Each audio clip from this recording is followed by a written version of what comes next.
भारतीय वायुसेना का एक विमान असम के जोरहाट एयरबेस पर हादसे का शिकार हो गया है। लैंडिंग के दौरान विमान में धमाका होता है, विमान में भीषण आग लगती है और देखते ही देखते एयरफोर्स का ये विमान दो हिस्सों में टूट गया।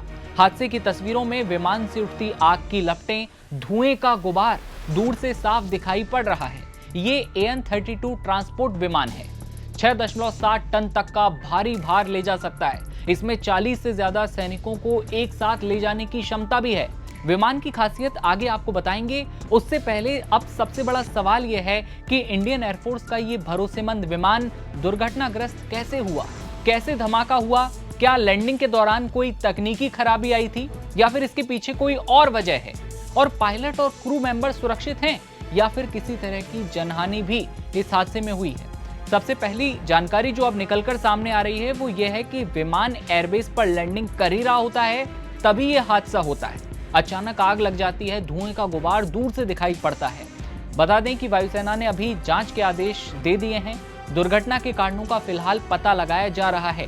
भारतीय वायुसेना ने एक संक्षिप्त बयान में, छोटे बयान में ये बताया कि उसका एक AN-32 transport aircraft Jorhat air force station पर दुर्घटना का शिकार हुआ है। सबसे पहले आपको बताते हैं कि AN-32 आखिर है क्या, इंडियन एयरफोर्स के इस विमान की खासियत क्या क्या है। AN-32 भारतीय वायुसेना का एक मध्यम श्रेणी का ट्रांसपोर्ट एयरक्राफ्ट है, जिसे सोवियत संघ की एंटोनोव डिजाइन ब्यूरो ने विकसित किया था।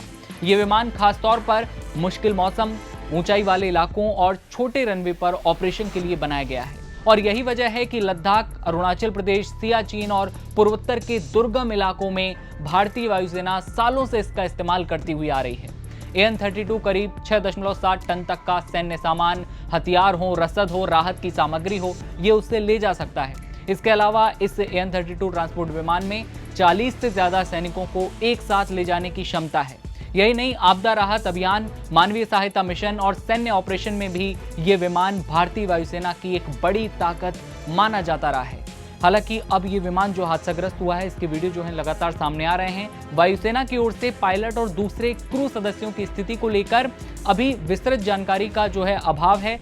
जानकारी अभी सामने नहीं आई है कि भाई क्रू मेंबर और जो पायलट थे वो सुरक्षित हैं या उनके साथ क्या हुआ है, उन्हें कितना वो घायल हुए हैं। जांच रिपोर्ट्स का इंतजार है। वायुसेना के आधिकारिक बयान पर पूरे देश की नजरें टिकी हुई हैं। राहत की बात यही है कि बस हादसे के तुरंत बाद एयरफोर्स और इमरजेंसी की टीमों ने मोर्चा संभाल लिया है।